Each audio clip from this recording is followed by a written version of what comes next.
சிரித்தது போலே தங்க சிற்பம் சிரித்தது நேரே. சிட்டு சிரித்தது போலே தங்க சிற்பம் சிரித்தது நேரே. கட்டி கரும்புகளாலே கட்டி கரும்புகளாலே செய்த காவிய புண்மையில் நீயே. கட்டு மலர் தரும் கொண்டு தரும் கைகளுக்கும் மனம் உண்டு. கட்டு மலர் தரும் கொண்டு தரும் கைகளுக்கும் மனம் உண்டு. பத்து தரம் புகழ்ந்தாலும் பத்து தரம் புகழ்ந்தாலும் அதில் பாதி மனம் உமக்கன்றோ.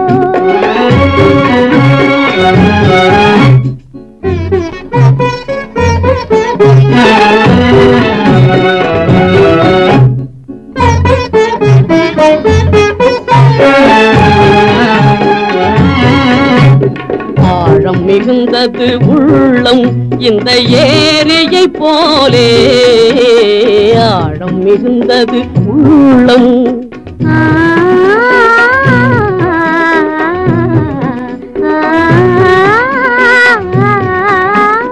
ஆழம் மிகுந்தது உள்ளம் இந்த ஏரியை போலே. அதில் ஆசை உருவங்கள் ஆடும் இந்த ஓடத்தை போலே.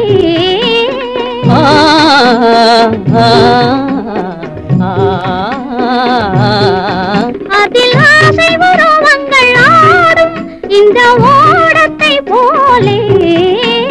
கோடி அலை வந்து போகும் தென்றல் கூட்டி வருவதனாலே. காதல் அலை நெஞ்சில் மோதும் நீங்கள் கண்ணெதிரே இருந்தாலே. சிட்டு சிரித்தது போலே தங்க சிற்பம் சிரித்தது நேரே. உள்ளம் இரண்டும் இணைந்தால் அதுதான் உலகின் உயிரோட்டம். காதல் உள்ளம் இரண்டும் இணைந்தால் அதுதான் உலகின் உயிரோட்டம். பிள்ளை குணத்துடன் பேசிடும் மொழியே, பிள்ளை குணத்துடன் பேசிடும் மொழியே, அழகிய தேரோட்டம்.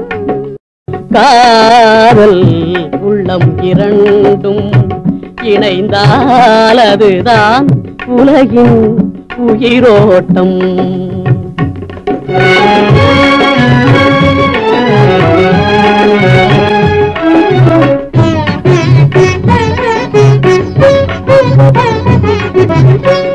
ஒரு நாள் ஒரு நேரம் பிரிந்தாலும் இரு கண்கள் உலகெங்கும் தேடிவிடும். ஒரு நாள் ஒரு நேரம் பிரிந்தாலும் இரு கண்கள் உலகெங்கும் தேடிவிடும். வருவார் என்னும் செய்தி வழியினில் வரும் முன்னே, வருவார் என்னும் செய்தி வழியினில் வரும் முன்னே, மனம் அந்த பாட்டில் ஓடிவிடும். ஆடாமல் பார்த்திருக்கும் காதில் மலர் விழும் ஒலி கூட கேட்டுவிடும். வரவில்லையேல் எண்ணம் கனலாகிடும். அருகே வந்தால் கண்ணம் கனியாகிடும். உள்ளம் இரண்டும் இணைந்தால் அதுதான் உலகின் உயிரோட்டம். காதல் உள்ளம் இரண்டும் இணைந்தால் அதுதான் உலகின் உயிரோட்டம்.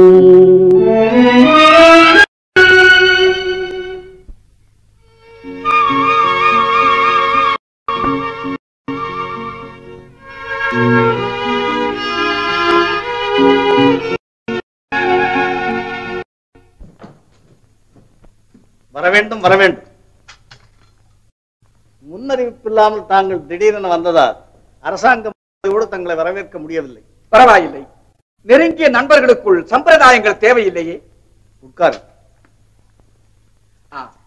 சக்கரவர்த்தி உங்களை மிகவும் விசாரித்தார். அவருக்கு நன்றி. உங்களுடன் ஒரு முக்கியமான விஷயத்தை பற்றி பேச சக்கரவர்த்தியார் என்னை அவசரமாக அனுப்பியிருக்கிறார். அவருடைய கட்டளையை நிறைவேற்ற எப்பொழுதும் தயாராக இருக்கிறேன். உண்மையாகவா? இதில் சந்தேகம் எப்படி இருக்க முடியும்? அப்படியானால் எந்த ரஜபுத்திர மன்னனுக்கும் கிடைக்க தங்களுக்கு கிடைக்க. சந்தோஷம். விஷயத்தை விளக்கமாக சொல்லுங்கள். சக்கரவர்த்தியார் தங்களுடன் சம்பந்தம் செய்து கொள்ள விரும்புகிறார். என்ன? தங்கள் மகள் இளவரசி பத்மினியை தான் மனம் புரிந்து கொள்ள ஆசைப்படுகிறார். மாலிக் கபூர், இதோ சாம்ராஜ்ய சக்கரவர்த்தி தங்களுக்கு அனுப்பியிருக்கும் லிகிதம். படித்து பார்த்து பதில் சொல்லுங்கள்.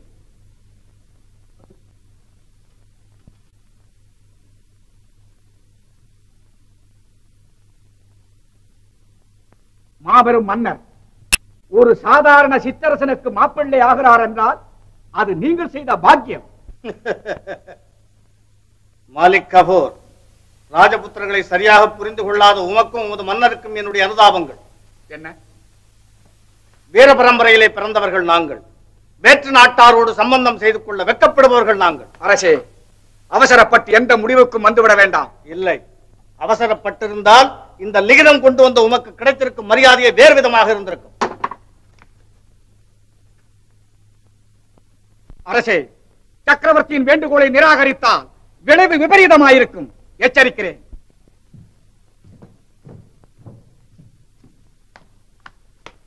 மகாராஜா, சித்தூர் நாட்டில் இருந்து ஒரு தூதுவன் தங்களை சந்திக்க வந்திருக்கிறான். வரச் சொல். வணக்கம் அரசே. எங்கள் சித்தூர் நாட்டு இளவரசர் அவசரமாக தங்களை காண என்னை அனுப்பியிருக்கிறார்கள். சரி, வந்த காரியம் என்ன?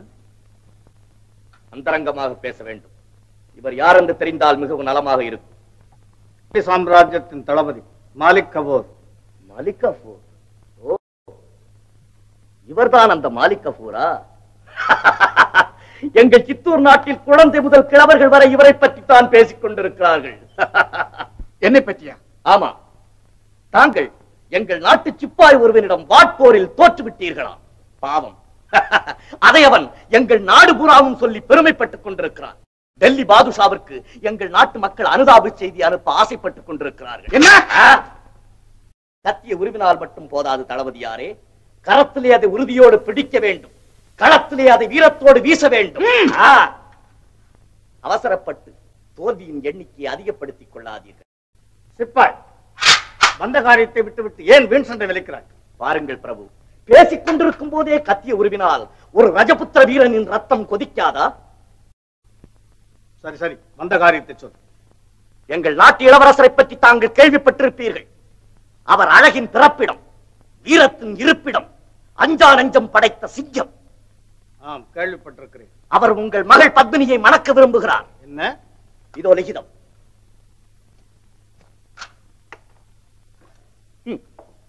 அவரை மருமகனாக அடைய தாங்கள் பெரும் பாக்கியம் செய்திருக்க வேண்டும் அரசே. என்ன தளபதியாரே?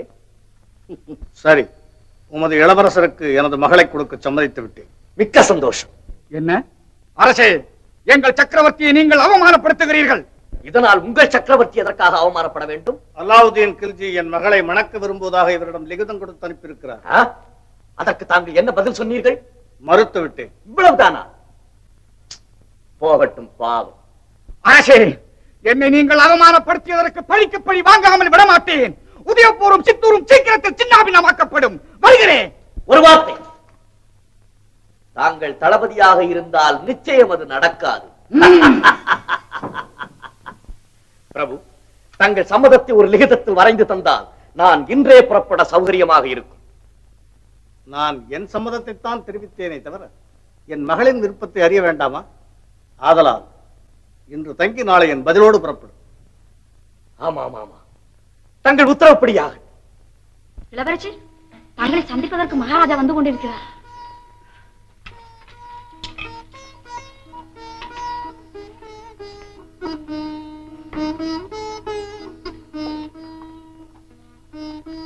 அம்மா பத்மினி,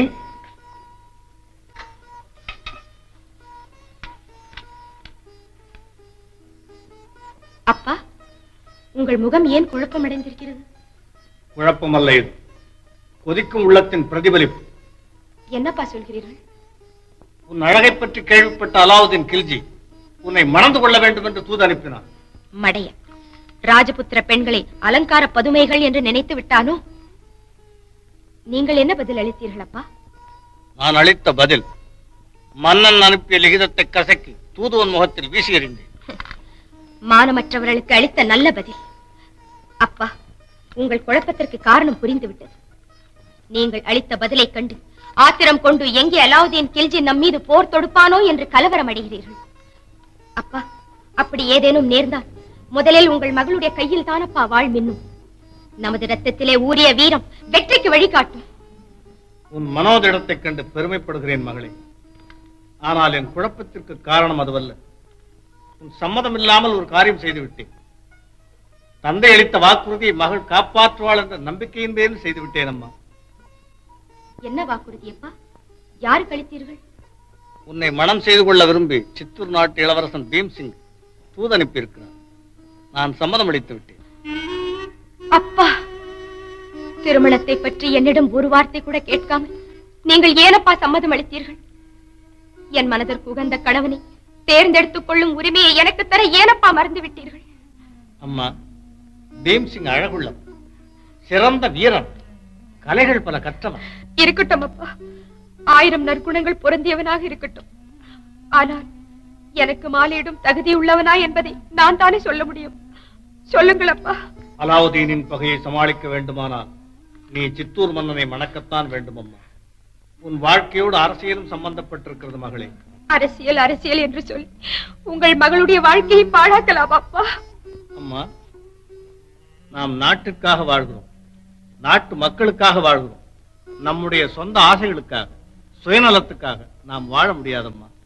இது அரசு குடும்பத்தில் பிறந்தவர்களுக்கு ஏற்பட்ட சாபக்கேடு. இந்நாட்டையும் என் மானத்தையும் காப்பாற்ற வேண்டுமானால் இந்த திருமணத்திற்கு நீ சம்மதம் அளித்துத்தான் ஆக வேண்டும் அம்மா. நான் வருகிறேன் அம்மா. அப்பா, அப்பா.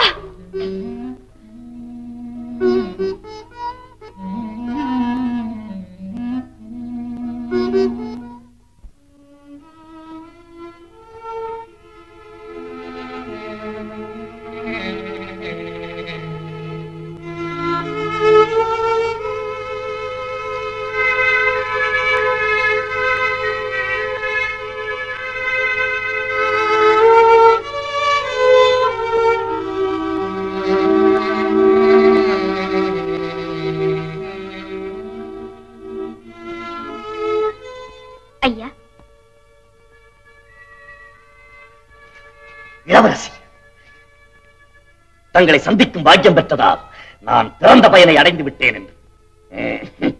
எங்கள் இளவரசருக்கேற்ற எழிலரசி நீங்கள், ஐயா, எங்கள் மன்னருக்கேற்ற சொர்ண பதுமை. நிறுத்துங்கள். நான் பேச வந்தது வேறு விஷயம். மன்னிக்கும். என்ன விஷயம்? சித்தூர் மன்னனுக்கு மனம் பேச வந்த தூதுவர் நீங்கள் தானே? அந்த பெருமைக்குரியவன் நான் தான் இளவரசன். நான் அவரை மணந்து கொள்ள முடியாத நிலையில் இருக்கிறேன் என்ற செய்தியை தயவு செய்து அவருக்கு தெரிவித்து விடுங்கள். இளவரசி, எனக்காக அவருக்காக நானும் பிறக்கவில்லை என்பதை தாழ்மையுடன் தெரிவித்துக் கொள்கிறேன். தங்கள் தந்தை வாக்கு மணக்கப் போவது நான், அவர் அல்ல. சம்மதம் என் தந்தை அளித்தாலும் முடிவு என்னுடையது என்பதை நீங்கள் மட்டுமல்ல, உங்கள் இளவரசர் கூட மறக்க வேண்டாம். இளவரசி, எங்கள் இளவரசரை ஒருமுறை சந்தித்திருந்தால் நீங்கள் இத்தகைய முடிவுக்கு வந்திருக்க மாட்டீர்கள் என்று நினைக்கிறேன். அவரே நேரில் வந்திருந்தாலும் என் பதிலில் மாற்றம் இருக்காது. இளவரசி, எங்கள் இளவரசர் அழகுள்ளவர், வீரம் நிறைந்தவர், விவேகி. போதும் வர்ணனை. நான் சொல்ல வேண்டியதை சொன்னேன். நான் வருகிறேன். நில்லுங்கள் இளவரசி. எங்கள் மன்னர் எதையும் எளிதில் விரும்பி விட மாட்டார். ஆனால் விரும்பியதை அடையாமல் இருக்கவும் மாட்டார் என்பதை உங்களுக்கு தெரிவிக்க விரும்புகிறேன். அப்படிப்பட்ட துணிச்சல் அவருக்கு இருந்தால் அதனால் ஏற்படக்கூடிய ஏமாற்றத்தையும் அவமானத்தையும் சகித்துக் கொள்ள தயாராக இருக்க சொல்லுங்கள். இளவரசி, சித்தூருக்கும் உதயபூருக்கும் தீராத பகையை உண்டாக்குகிறீர்கள். இதனால் விளையப் போகும் ஆபத்துகளையும் பயங்களையும் சற்று சிந்தித்து பாருங்கள். நில்லுங்கள் ஐயா. ஏற்கனவே தன் மனதை வேறு ஒருவருக்கு பறிகொடுத்து விட்ட ராஜபுத்திர பெண் மற்றொருவரை மணக்க எப்படி சம்மதிப்பாள்? நீங்களே சொல்லுங்கள். அப்படி தங்களுடைய காதலுக்கு பாத்திரமான அந்த பாக்கியசாலி யார் என்பதை நான் தெரிந்து கொள்ளலாமா? என்னை நம்பி என்னிடம் உண்மையை சொன்னால் என்னால் முடிந்த உதவிகளை எல்லாம் உங்களுக்கு செய்ய காத்திருக்கிறேன். சொல்லுங்கள். நான் காதலித்தது ஒரு சாதாரண சிப்பாய், அதுவும் சித்தூர் நாட்டு சிப்பாய். உங்களுடைய அந்தஸ்திற்கு கேவலம் ஒரு சிப்பாயா நீங்கள் காதலிப்பது? காதலில் அந்தஸ்து குறுக்கிடுவதில்லை. காதல் இளவரசி, காதல் கண்மூடித்தனமானது. கைவிடுங்கள். கண்ணியமாக எங்கள் அரசரை மணந்து கொள்ளுங்கள். உங்கள் உபதேசம் எனக்கு இல்லை. இளவரசி, இளவரசி, இளவரசி, இளவரசி.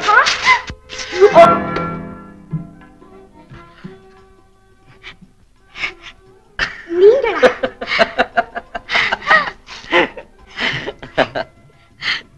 என்னை ஏன் இப்படி சோதித்தீர்கள்? நான் என்ன குற்றம் செய்தேன்? சோதிக்கவில்லை கண்ணி, என் கடமையைத்தான் செய்தேன். காதலித்த பெண்ணை கைவிடுவதும் மற்றொருவருக்கு தானே வலிய வந்து மணமுடிக்க நினைப்பதுமா கடமை? என்ன செய்வது இளவரசி? அரசருக்கு பணிபுரியும் சாதாரண சிப்பாய் தானேனா? இருப்பினும் நீங்கள் வீரத்தை இழந்து விடவில்லையே, தன்மானத்தை விட்டு விடவில்லையே, மனசாட்சி கொன்று விடவில்லையே. இளவரசி, போதும். இனி என் வாழ்க்கையில் மணந்தால் உங்களை மணப்பேன், இல்லை என்றால் மரணத்தை அணைப்பேன். இது சத்தியம். இளவரசி, கவலைப்படாதே. உன்னுடைய உண்மையான காதலை உணர்ந்து கொண்டேன். இனி எது நேரும் சரி, நீ எனக்கே உரித்தானவள். நமது களங்கமற்ற காதலின் மீது ஆணை. ஆனால் ஒரே ஒரு வேண்டுகோள், நீ பீம்சிங்கை மணப்பதாக உன் தந்தையிடம் சம்மதித்து விடு. நம்பிக்கை இல்லாத ஒருவன் மீதா நீ காதல் கொண்டாய்? இல்லை, உங்களை நான் மனப்பூர்வமாக நம்புகிறேன். நம்பிக்கை வீண் போகாது. நான் இருக்கும் வரை எதற்கும் பயப்படாது. திருமண ஏற்பாடுகள் நடக்கட்டும். மணவரையில் நீ நுழைவதற்கு முன் உன் கரம் பிடிக்க நான் வந்து விடுவேன். அதுவரை உறுதியோடு. கடைசி வினாடி வரை உங்களை எதிர்நோக்கி காத்திருப்பேன். தவறினால்? தவறாது இளவரசி, தவறாது. சிப்பாய். இளவரசி, இது ஒரு கீதம். இளவரசியை நீ பார்த்தாயா? நல்ல அழகுதானே? உதயபூர் பிரமாதமான நகரமா? மகாராஜா எப்படி? அங்கு என்னென்ன புதுமகளை பார்த்தாய்? நான் எதையுமே பார்க்கலீங்களே. ஏய் மலையா, மகாராணி கேட்கறத புரிஞ்சுக்காம பேசுறியே. மகாராணி, தேவாலனுக்கு காது கொஞ்சம் மந்தம். ஒரு வருஷமா தான். ஓஹோ, அப்படியா? எனக்கு தெரியாதே. பாவம், நல்லவன். டேய் தேவால், மகாராணி இளவரசியை நீ பாத்தியா அப்படின்னு கேக்குறாங்க. நான் எப்படிங்க பார்க்க முடியும்? நான் தான். நிறுத்திக்க. நல்ல வேலை, உதயபூரையே பாக்கலன்னு சொல்லாம போனீங்க. சரி, நீ போய் வா. மகாராணி, எனக்கு காது. புரியுது, போய் வைத்தியம் பண்ணிக்க போ.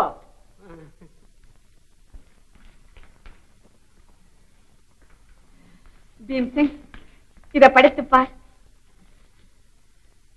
மகாராணி, நானும் என் மகள் பத்மினியும் செய்த மகா பாக்கியம் என்ற சம்பந்தம். சுபஷ்ய சீக்கிரம் என்ற வாக்குப்படி இத்திருமணத்தை விரைவில் நிறைவேற்றி வைப்பீர்கள் என்ற நம்பிக்கையோடு இருக்கிறேன். விரைவில் ஆவணம் செய்யுங்கள். இப்படிக்கு உதயபூர் ராணா. நான் தான் சொன்னேன், அவர் நமக்கு மிகவும் வேண்டியவர் என்று. அதனால் தான் நம் வேண்டுகோளை அவர் மறுக்கவில்லை. மாலிக் கபூர், நாம் இதுவரையிலும் யாருக்குமே வேண்டுகோள் விடுத்ததில்லை. விடுத்த வேண்டுகோளை மறுத்ததும் இல்லை, மறுத்தவர்கள் வாழ்ந்ததும் இல்லை. தெரியுமா? தெரியும். உனக்கல்ல, உதயப்பூர் மன்னனுக்கு தெரிவித்தேன். என்ன பதிலளித்தார்? அடுத்த வாரம் நடக்க போகும் அவன் மகள் திருமணத்திற்கு தங்களுக்கு அழைப்பு அனுப்புகிறானா? என்ன திமிர்! ஆம் ஜெகம்பனா, நம் கட்டளையை மறுத்து சித்தூர் நாட்டு இளவரசனை மருமகனாக தேர்ந்தெடுத்து விட்டான். அவமானம், பெருத்த அவமானம். மாளிகாப்பூர் உடனடியாக படைகளை திரட்டிச் சென்று ரஜபுத்திர வம்சத்தை அடியோடு நிர்மூலமாக்க வேண்டும். எடுத்த காரியத்தை வெற்றியோடு முடிக்க எனக்கு 1 மாத தவணை போதும். அந்த சித்தூர் இளவரசரின் மனைவியை தங்களுக்கு அடிமையாக்குகிறேன். எனக்கு வேண்டியதும் அதுவேதான். உடனடியாக சென்று அதற்கு வேண்டிய ஏற்பாடுகளை செய்.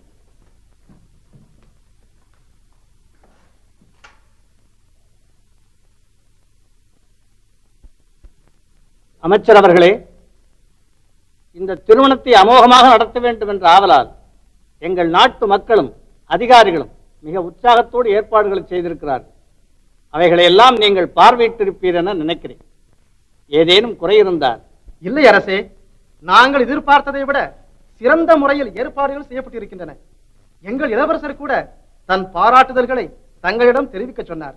இந்த சம்பந்தத்தின் மூலம் ராஜபுத்திர சிற்றரசர்களிடையே ஒற்றுமை ஓங்கும் என்பது எனது திடமான நம்பிக்கை. சித்தூருக்கும் உதயபூருக்கும் ஏற்பட்டிருக்கும் இந்த அன்பு பிணைப்பை இனி யாராலும் தகர்க்க முடியாது அரசே. அம்மா, சிப்பாய் வரவில்லை அம்மா. வரவில்லையா? சித்தூர் இளவரசர் அவரை அங்கேயே நிறுத்தி விட்டாரா?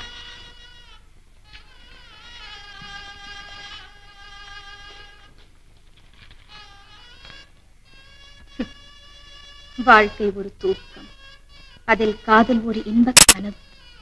இந்த கனவை கண்டவர்களே வாழ்ந்தவர். ஆக நான் வாழ்ந்து விட்டேன். இந்த கனவு அருந்து விடுவதற்குள் வாழ்க்கையை முடித்துக் கொள்ளத்தான் வேண்டும்.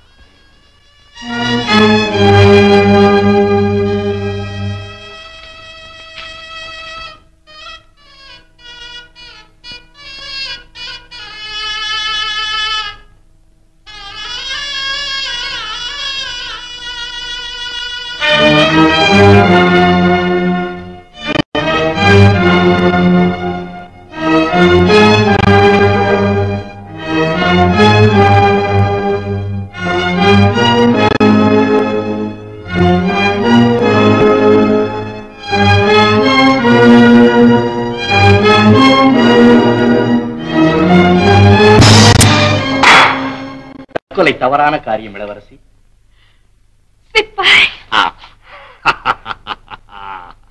மன்னிக்க வேண்டும் மகாராஜா. என்ன? இளவரசியின் அந்தப்புறாரைக்குள் யாரோ ஒரு ஆடவன் நுழைந்து விட்டான். ஆடவனா? இளவரசி, கண்ணீர் ஒரு புறம், புன்னகை மற்றொரு புறம். இவை இரண்டுக்கும் இடையே ஊசலாடி கொண்டிருப்பதுதான் காதல். காதல் விஷயத்தில் இது போன்ற இக்கட்டுகள் ஏற்பட்டுக் கொண்டுதான் இருக்கும். அவர்கள் இஷ்டப்படி அவர்கள் நடக்கட்டும், நம் திட்டப்படி நாம் நடப்போம். என்னோடு புறப்பட தயார்தானே? எதற்கும் இந்த அடிமை சித்தமாயிருக்கிறாள்.